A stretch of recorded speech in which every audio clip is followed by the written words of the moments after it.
Kunja Bihari.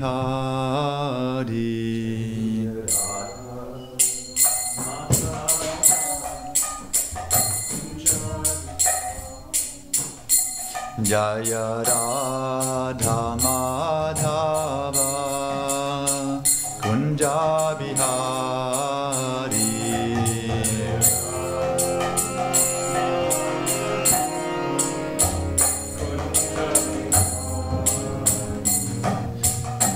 Gopi Janavalabha Girivadadhari.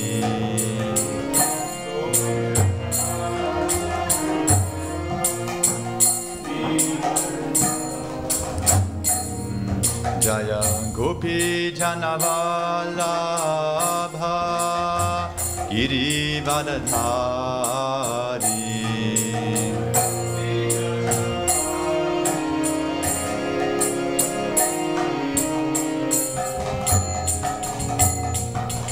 Yasodhanandana Raja Janaranjana.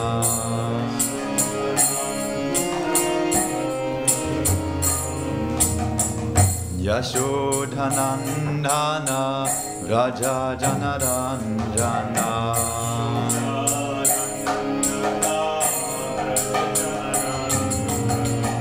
Yamuna Tira Vanachari.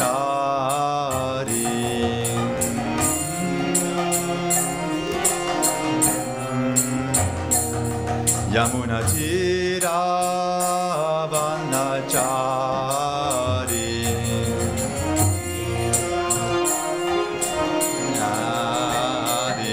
Jaya Radha Madhava Kunja Bihari.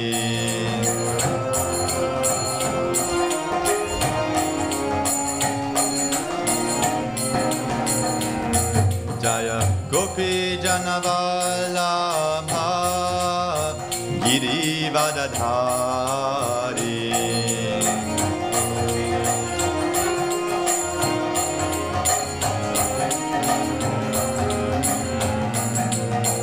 Yasodhanandana Raja Janaranjana.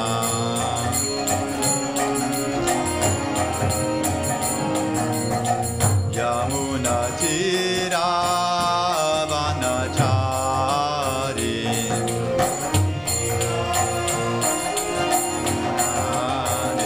Hare Krishna, Hare Krishna, Krishna Krishna Hare Hare, Hare Rama, Hare Rama, Rama Rama, Hare Hare.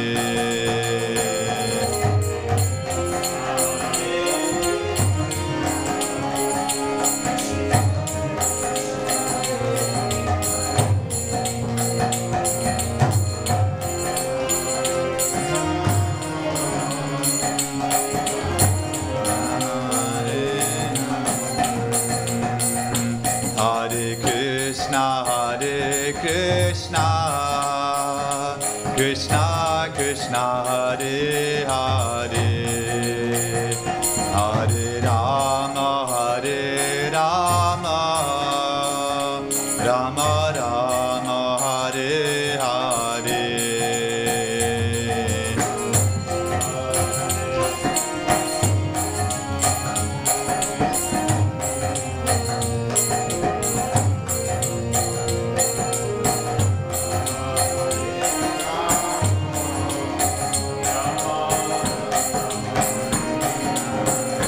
Jaya Prabhupada, Jaya Prabhupada, Prabhupada, Srila Prabhupada.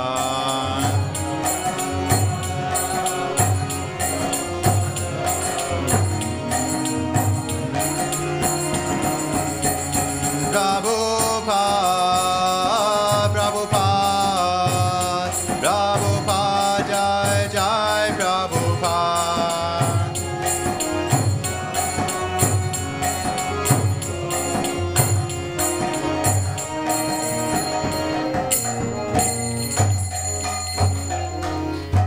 Prabhupada ki.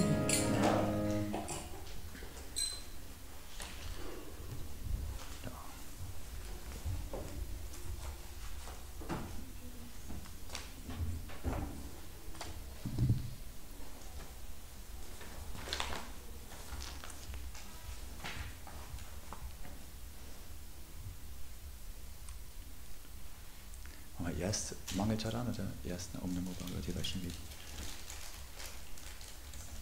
Und was kommt als nächstes? Om Namo Bhagavate oder Mangalcharan? Om Namo Bhagavate Vasudevaya. Om Namo Bhagavate Vasudevaya. Om Namo Bhagavate Vasudevaya.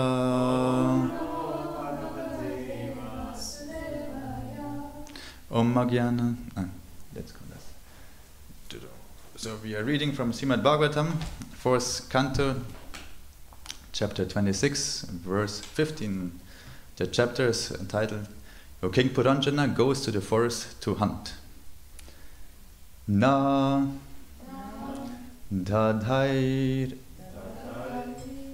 Tata Itahi Rochante Griheshu Griha Sampadha Yadi Syat Grihe Mata Patni Va Pati Devata Vyange Rate Iva Bragnya Gaha Nama Ashita Dinavad Natatai Vatra Hirochante Griheshu Griha Sampadha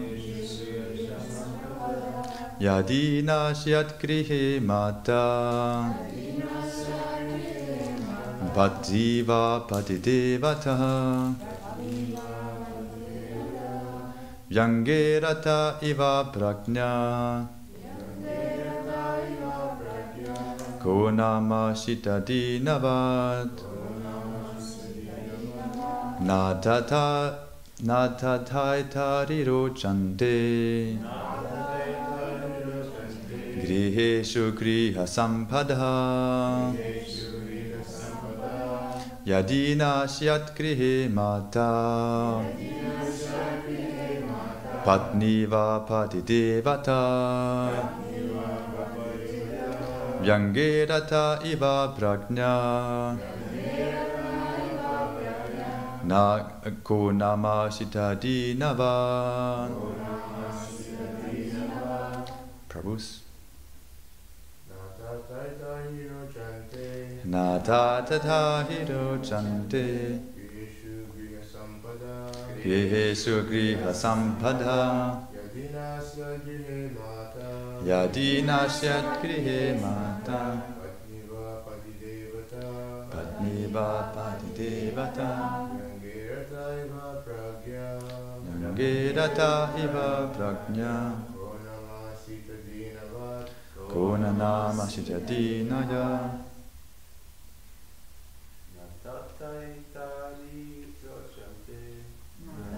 Tatari Rochante Griheshu Griha Sampadha Yadina Syat Grihe Mata Patni Va Patidevata Vyangerata Iva Prajna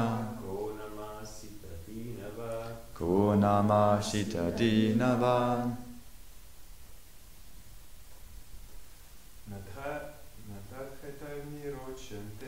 Natata Harido Chante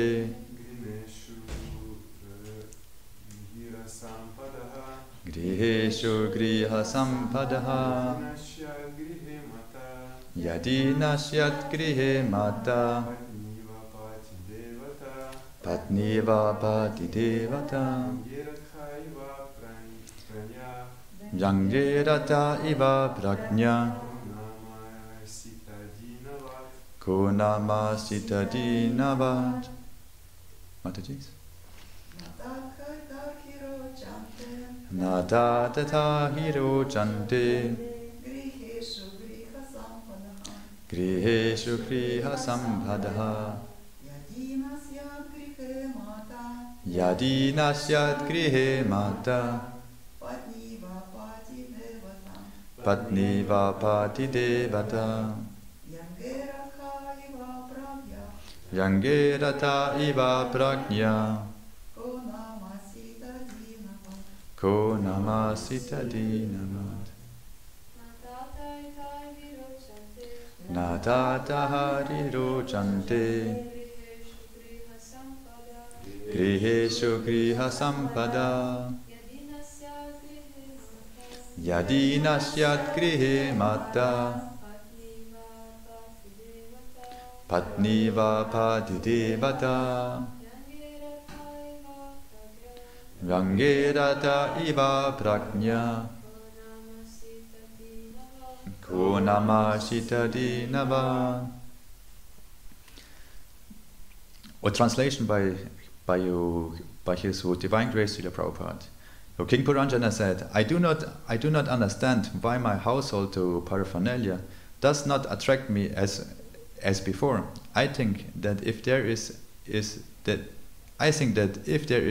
neither a mother nor a devoted wife at home, the home is like a chariot without wheels.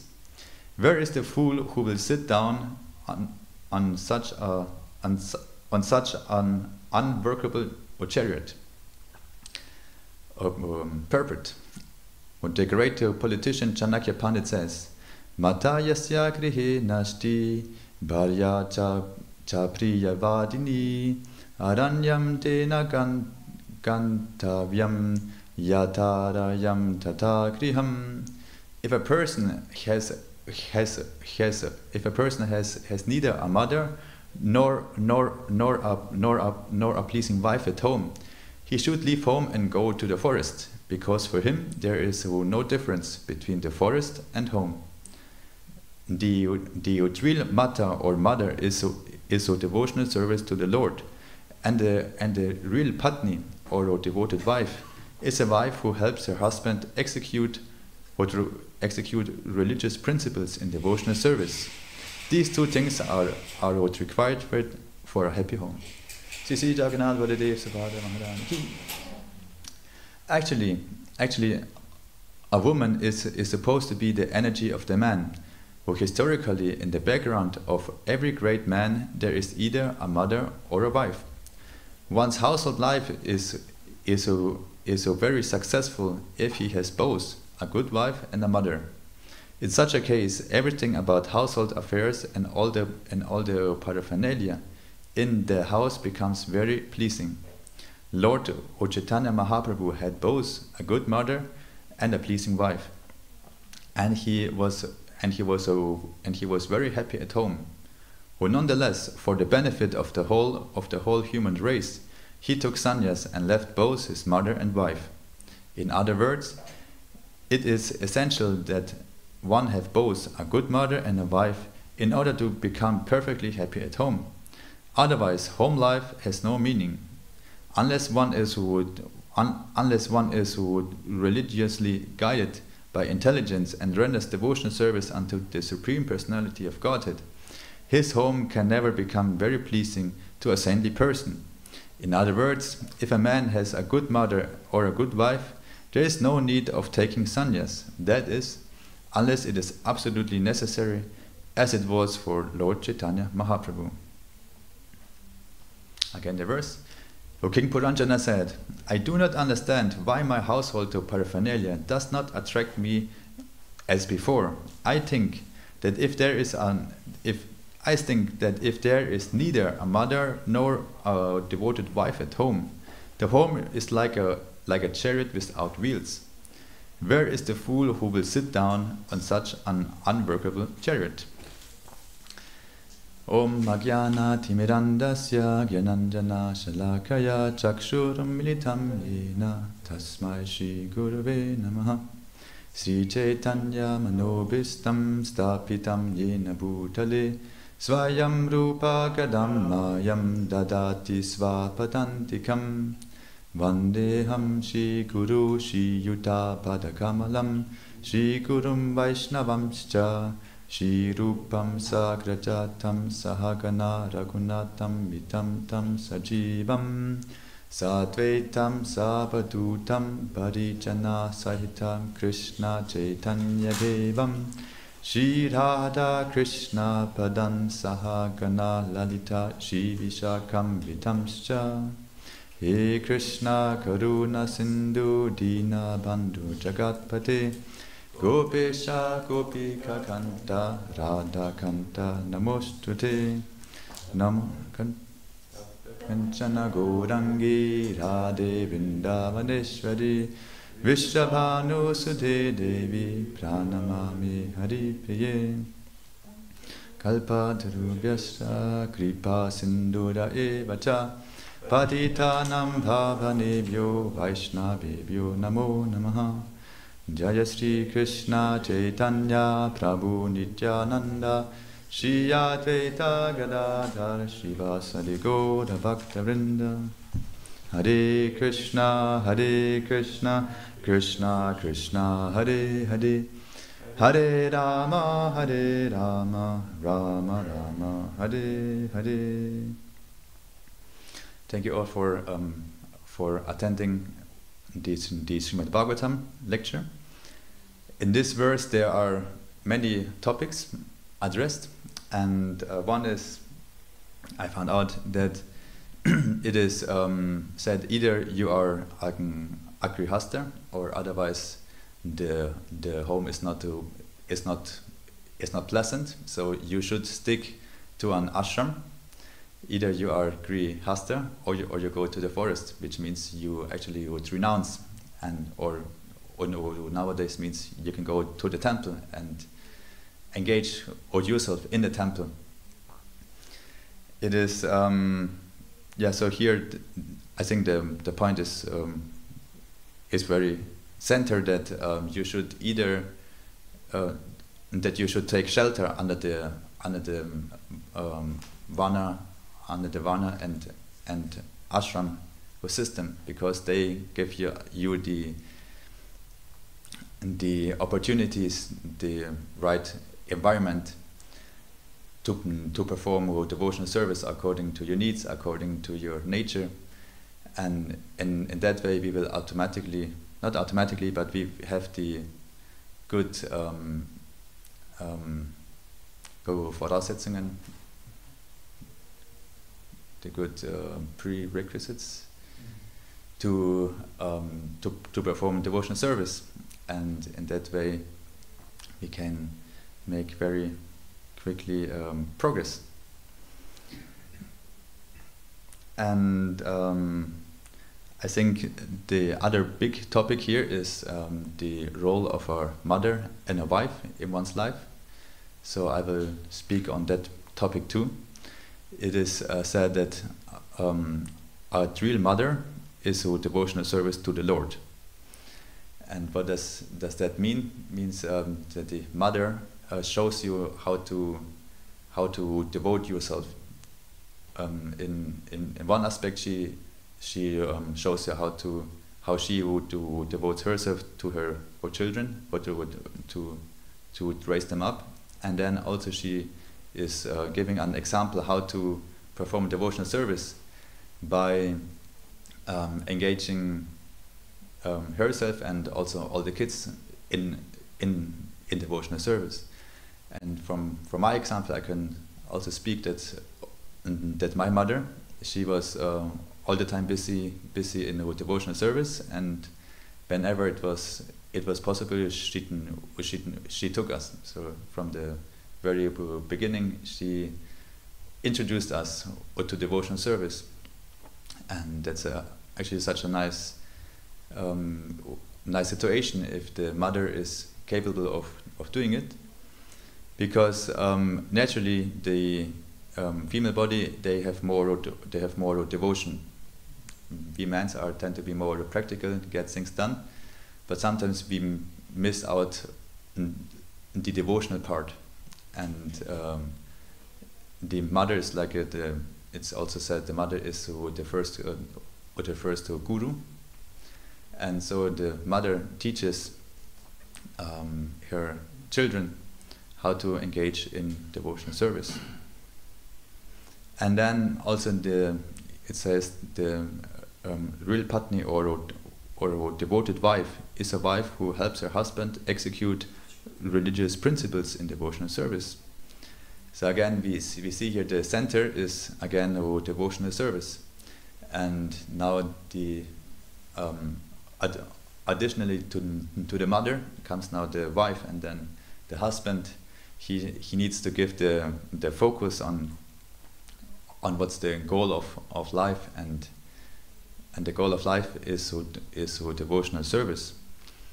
And then if the husband is focused on his higher goals to execute devotional service, then he can also engage more people. He can draw the focus of other people also to the devotional service, and then it comes like a fire, and the more wood you put in, the fire gets bigger and grows. So also then the sacrifice of devotional service, of this yajna, grows, and then more or less the whole family practices devotional service. And in this way the yajna for the pleasure of Sri Krishna is growing and getting bigger with every person who is involved in the family.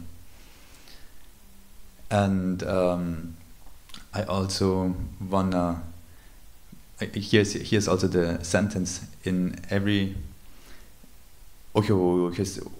historically in the background of every great man there is either a mother or a wife. And I want to give some examples of our scriptures, and because there are many nice stories how the wife or the mom empowers the whole family. One of such empowerment was Gandhari. Gandhari is the wife of Dhritarashtra, and Dhritarashtra was the firstborn son of Shantanu, but he was blind, and therefore he could not take the position of the king. And then Pandu took over because he was the second son, but he had his eye vision. So, however, Dhritarashtra also required a wife, and so then Bhishma Dev was seeked out for a suitable princess, and then he went to the kingdom. I don't know the name, unfortunately, but from this king the daughter was Gandhari, and then she made the proposal if she would like to marry him. And then they agreed, and then she found out that he is blind. So what do you do in such a case? So Gandhari was a great yogi. She had an amazing focus, and she took an amazing vow that she doesn't want to be in any way better than her husband. And you know what she did? Yes, she also blindfolded her eyes.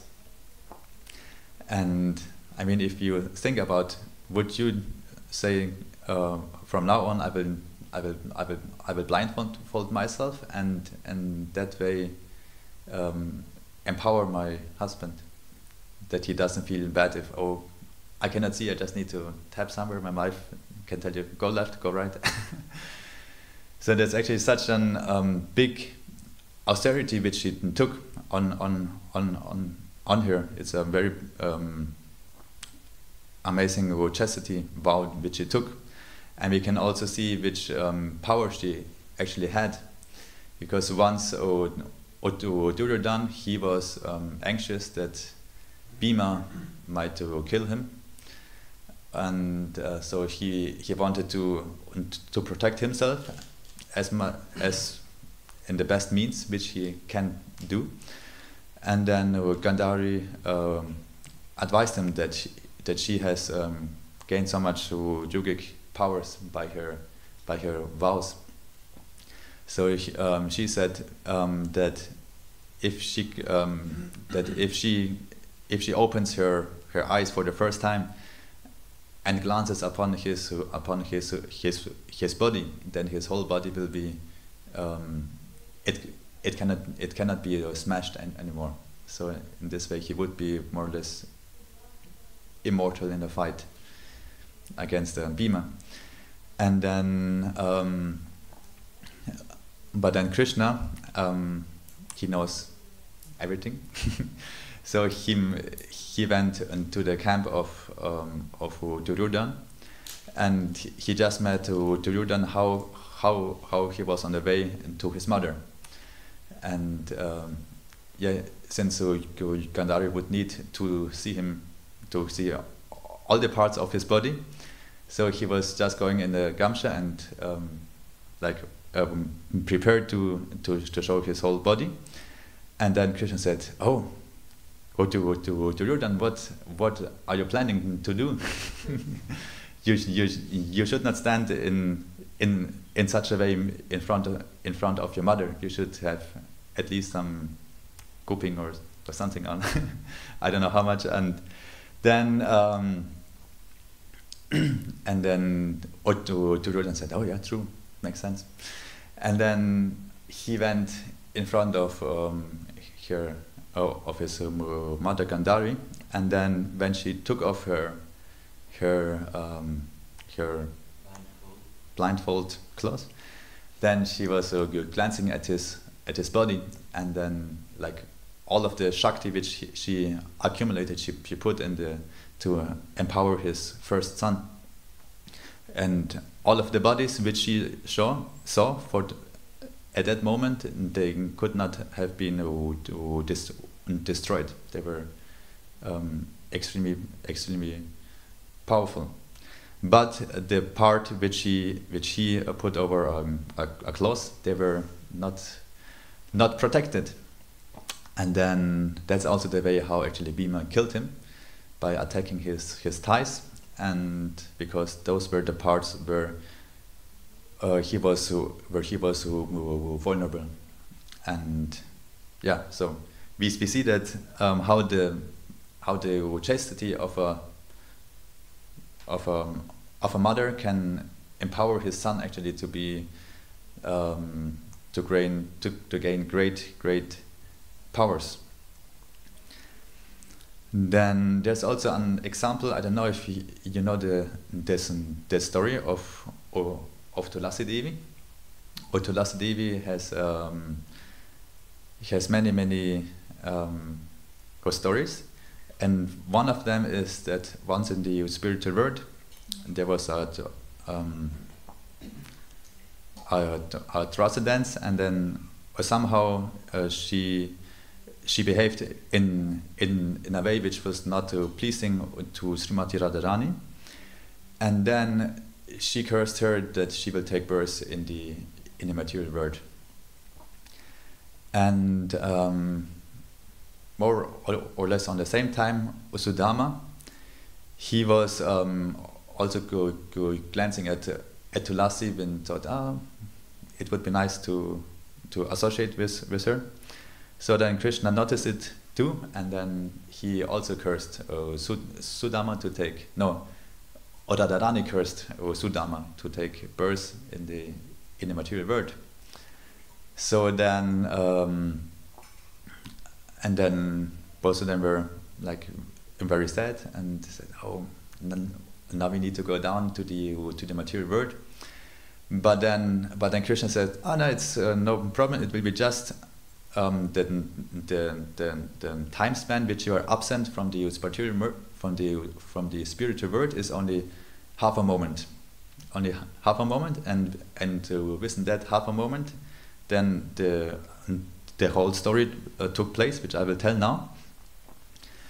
Is that Vrinda Devi took birth as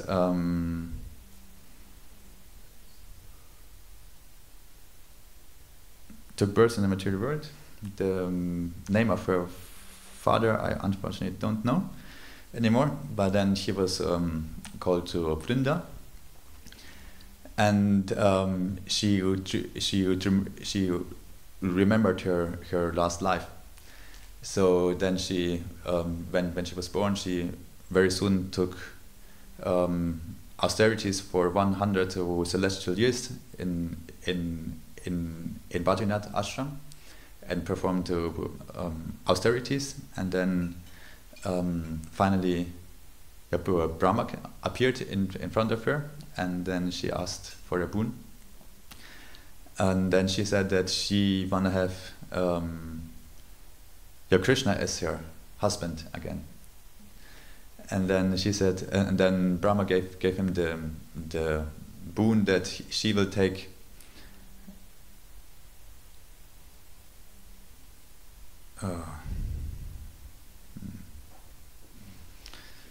what's the exact blessing which he got? I need to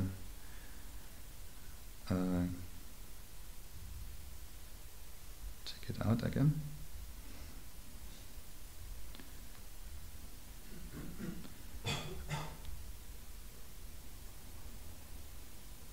So Tulasi Devi was born as the daughter of King Kalinimi. Yeah, here it says Kushatvaj. But Kalanimi I also heard in this story. There's also one Kalanimi. I don't know exactly which hero he took. And she was very, very, very, very beautiful, and that's why she got the name of Tulasi.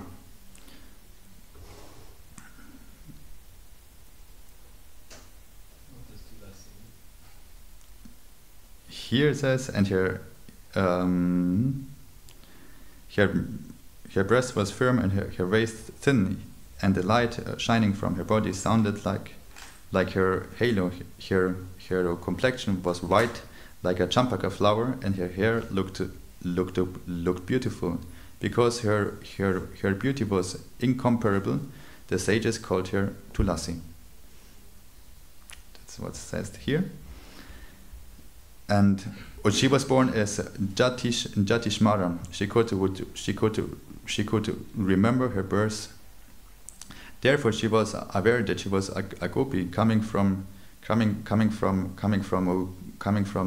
Vrindavan, and she was aware that her attraction to Krishna. Therefore, she practiced austerities in Badrinath ashram for 100 celestial years.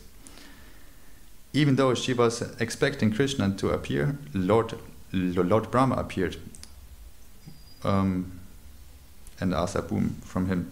She said, "My name is Tulasi, and formerly I was a cowherd girl in Vrindavan, and there I served to Radharani.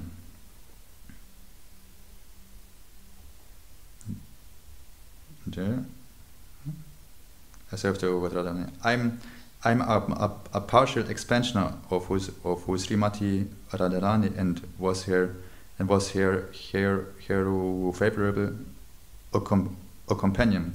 But one day, in the place where there was a residence, I had occurred Krishna become intimate with me and fainted from excessive joy. While I was lying there, Radharani suddenly appeared and saw me in that condition. She was not at all pleased. She said, "Oh vile one, go and take birth as a human being." So that's the story explained. And then here, Sudama And then Lord Brahma replied, Otulasi, Sudama, who is a partial expansion of a Krishna and is one of Krishna's cowherd boyfriends in Goloka, as a result of a curse by Radharani, is presently living on earth among the demons. His name is Shankachuda. He is very energetic, and no one can compare with him in strength. While living in Goloka, he was very attracted to you and wanted to marry you. But because he feared Radharani, he did not make any overtures. He performed austerities to have you as his wife. I now wish to grant him his desire. Please agree to marry him later on by the special arrangements of providence. You will get Lord Krishna as your husband. But after that he will curse you, and you will be transformed into the world to purifying Tulasi plant. You will be the best of the flowers and dearer to Narayan than his own life. So then there's a conversation, and Lord Brahma gave Tulasi Devi this 16-lettered mantra. It didn't says here which mantra. Here says 16-lettered Radha mantra. So I don't know which mantra this is.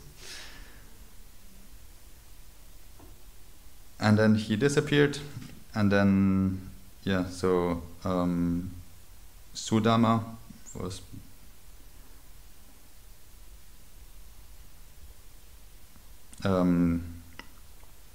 got a name in the material world as Shankachuda, and he took the birth in under the Asuras. The Asuras are the demons, and so it's very interesting also that he took birth not under the demigods but under the demons, and he also made austerities.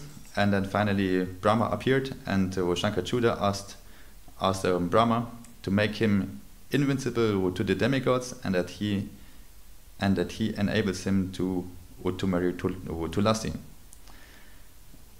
And Brahma also gave him the boon and gave him a jewel which is called Sarva Mangal and whoever has this jewel has is most auspicious and is the conqueror of the world. So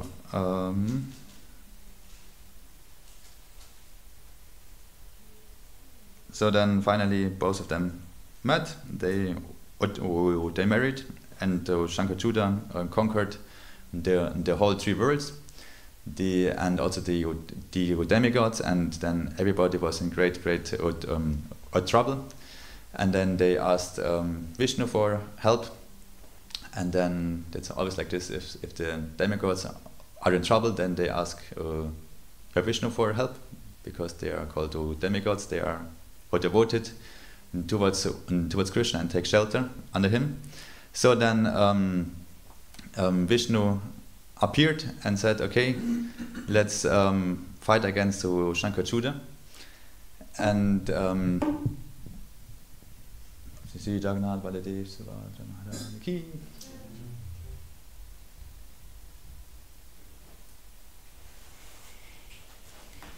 Shri Gaurnitai ki.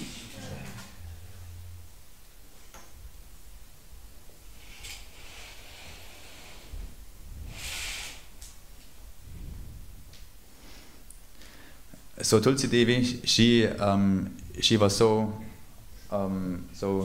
chaste that she took her role as the wife of Shankachuda, of Sudam, very very seriously, and she was that chaste that she also got the boon that as long as she thinks, as long as she meditates upon her husband will be invincible.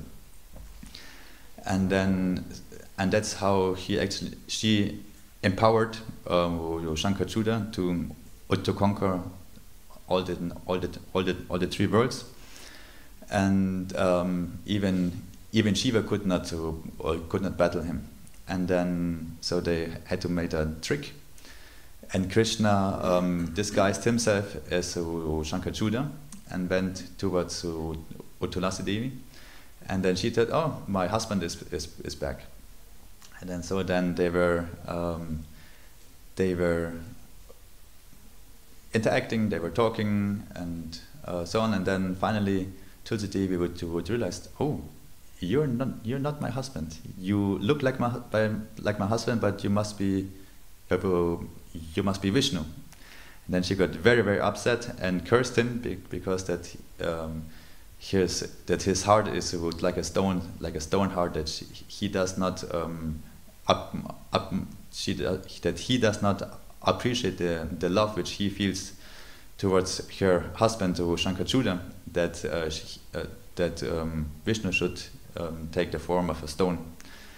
And so that's how the Shalakaram appeared. And then Vishnu in turn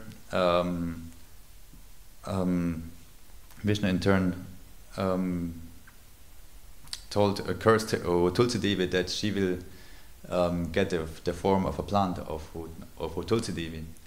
And every curse of Krishna is also a blessing. And then he added that every offering will only be complete if there's a Tulsi leaf on it.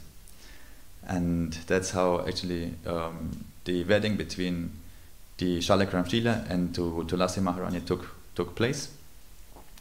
So while Krishna was interacting with Tulasi Devi, then Shankachuda lost all of his powers, and Shiva could battle him and to defeat him finally.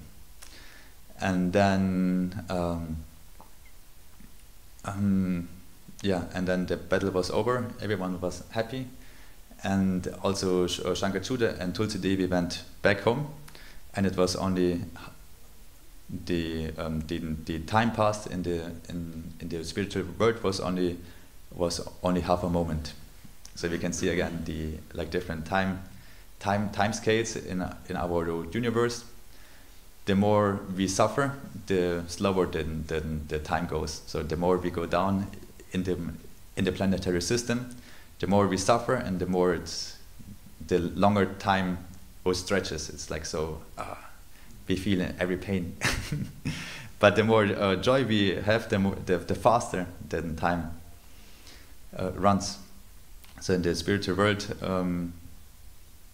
time is also there in the sense that there are sequences, but time is not ruling over. Or nobody says there, "I don't have time." And so we see that how Vrinda Devi, Tulsi Devi, empowered Shankachuda by always thinking of him and being chased, especially while he was in a battlefield. And then also I have one more example of Sita Devi. Sita Devi, she was following Ramachandra everywhere where he went, and even when he was banned in the forest, she also followed her husband. And in turn, Ram did everything to protect her. And eventually Sita got also kidnapped by Ravana, and nobody knew where Sita Devi is stationed. So Ram took the enormous effort to look for Sita, and it took very, very long. I think total 1 year, or how long were they searching? Until finally Sita was found, and then there was the big battle against Ravana, and then Sita was back. But then Ramachandra said, that since Sita she spent night in a different man's home, she is not considered to be chaste anymore. And then, so yeah, the whole story goes that that finally Sita needs to prove her chastity and enters the fire. And she says, "If I'm chaste, the fire will not harm me." And so it came true that she was chaste. She came out of the fire completely fine, without any damage. And then everybody was convinced that how chaste Sita is, that she would never thought about anyone else than her husband Ramachandra. And then on the second half of the last section of the Ramayana, Sita, there was one person who still didn't believe that she was this chaste. So he made a comment that how can Ramachandra accept Sita since she was banned, not that since she was kidnapped by Ravana. And then Ramachandra felt obliged as a perfect king to protect his kingdom by showing a perfect example, that his position as a king goes even over being over his personal relationships. So then, with heavy heart, he took Sita and made a very nice arrangement with the sages in the forest and asked her to stay there. And then, as a king, Ramachandra also needs to perform sacrifices. And then and then Vasishtha Muni asked, "Where's your wife?" The king always needs to have his wife on his side while he is making sacrifices.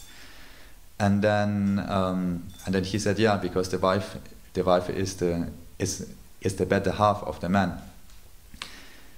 And so we see that in the Vedic tradition, the wife always needs to be there. So eventually Ramachandra made then a statue of Sita in pure gold, and then this was also accepted. And then also Sita, she raised 2 sons, Lava and Kush, alone in the forest. And she raised them so well that once Lakshman and his whole army came and tried to, I don't know what they were doing exactly, but somehow Lava and Kush, they defeated the whole army, including Lakshman. And they were just raised by her mother. So we can also see a nice example how a mother can empower her sons so greatly. And last, there's also a very interesting vow which the wife of Lakshmana took, because Lakshman, when he was when they were banned into the forest, Lakshman always protected Ramachandra and Sita, and he took the vow to never sleep. So day and night he was always guarding that nothing happens.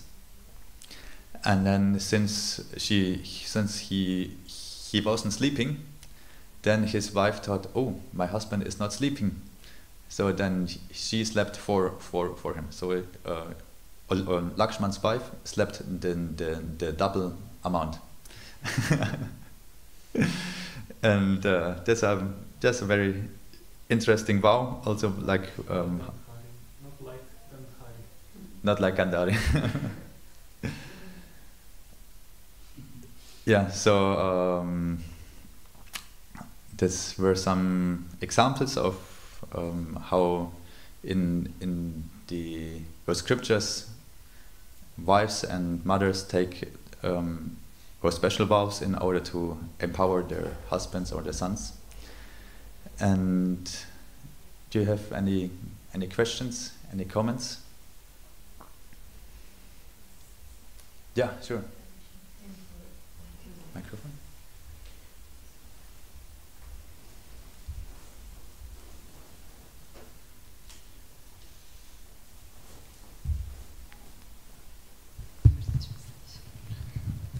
Hare Krishna. I want to say only one thing. Sudama take birth in two forms. One is brother of Radharani, you know, and the another is Sangachuda. This after Sangachuda death, Sangachuda is entered the Sudama body. The after holy festival Krishna killed Sangachuda later in Vrindavan.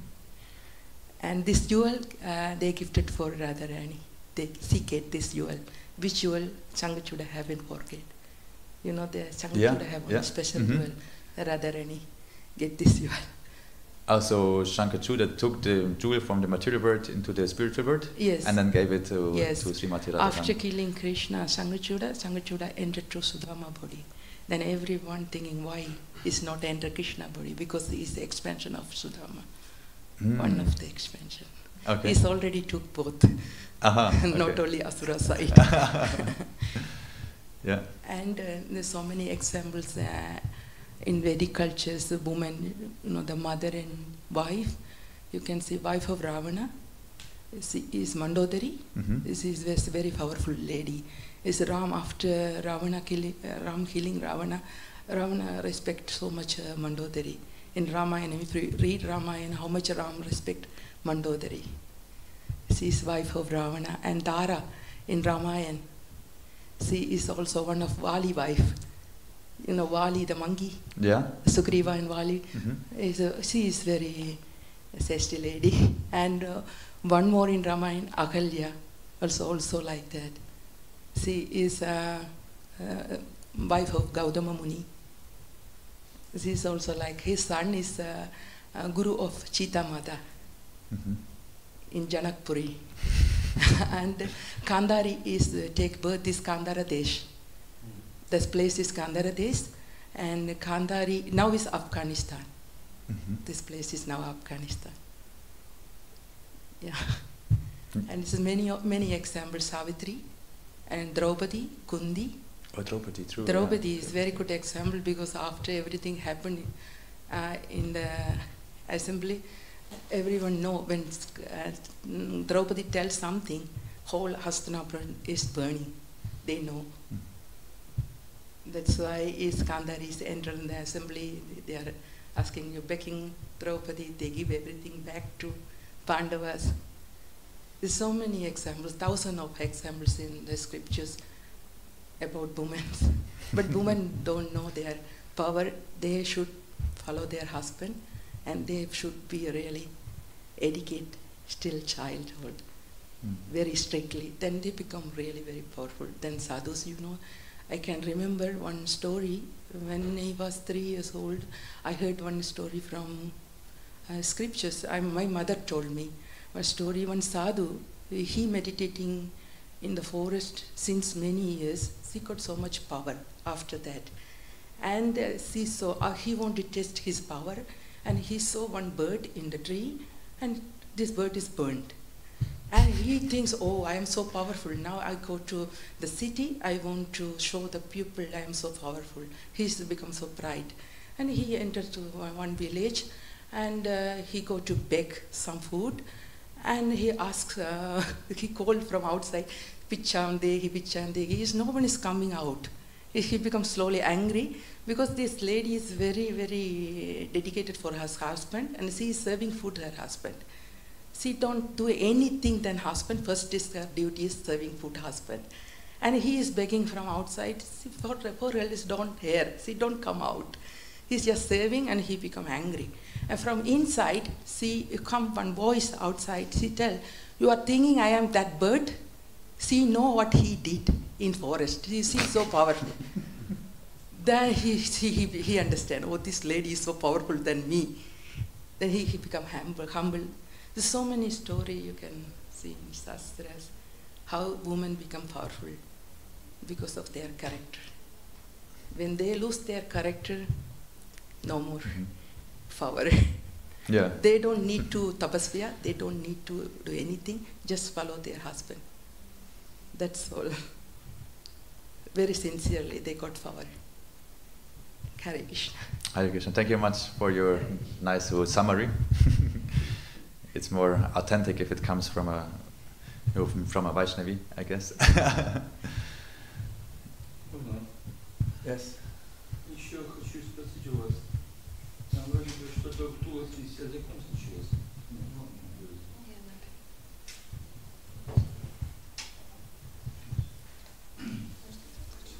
Там вроде бы в Туласе что-то с языком случилось, что там муж ее обидел.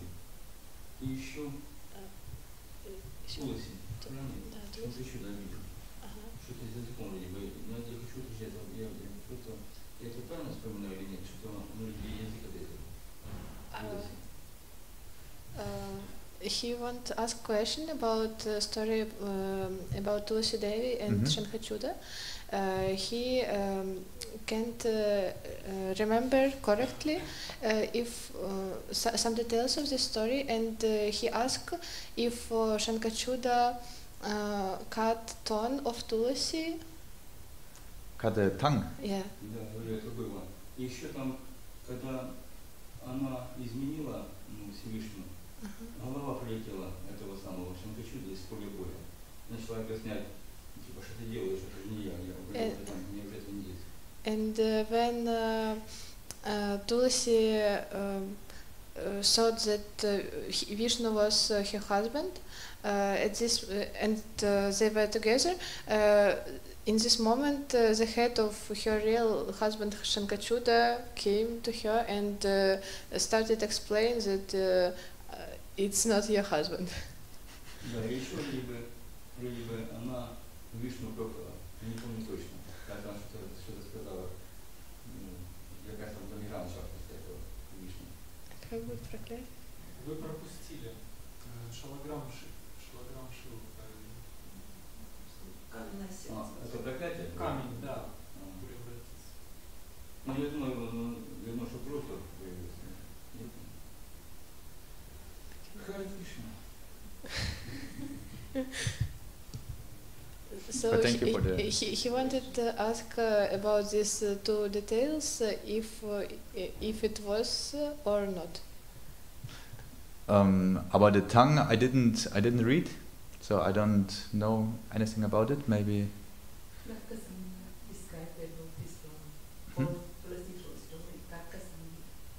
So go. It's not like that.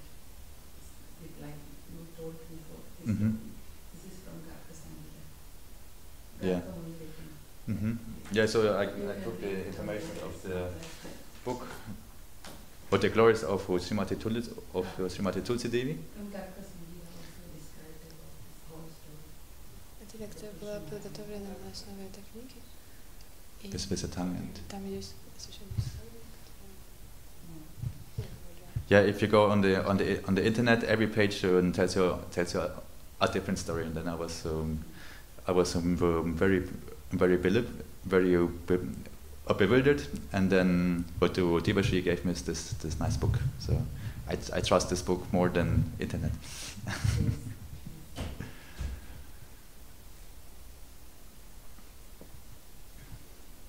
Anything else? Then thank you very much for your attention. Kandaraj Srimad Bhagavatam ki